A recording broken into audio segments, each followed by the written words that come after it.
Silverus Jumba yazaalibwa nga July 2 omwaka 1962 ku kyalo Katinyondo ekya Namukaka mu disitulikiti y'e Masaka mu maka ga Erimingirido Sebiranda ne Leocadia Namazzi. Jumba okusoma kwe yakutandikira mu St. Augustine ne St. Paul Primary School ekitovu Masaka ng'eno gye yasomera primary era bwe yavaayo ne yeegatta ku Bukalasa Minor Seminary eno ng'eri Kalungu mu Buddu.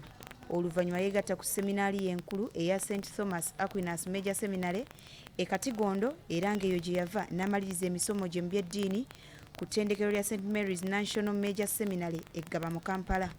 Mu mwaka gwa 1992 omwezi ogwa Juni yatikkirwa obusaaserodooti e Masaka era nga wano yalina emyaka 29 bw'atyo n'atandika obuweereza mu kigo ky'ebiikira okumala omwaka mulamba. Mu mwaka 1993 yalondebwa okubeera omuwanika wa seminaaliyo y'e Bukalasa okutuusa mu mwaka gwa 2000 era ng'eyo gye yava n'alondebwa okubeera omuwanika w'essaza ly'e Masaka, omulimu gwe yakola n'obwesimbu okutuusa mu 2014. Oluvannyuma yalondebwa okubeera Vicar General w'essaza lino okutuusa lwe yalondeddwa Paapa nga 16 Apuli w'omwaka 2019 okuddira omusumba John Baptist Kagwa mu bigere ng'ono yamazeeko emyaka gye egy'obuweereza oluvannyuma lw'okuweza emyaka 75.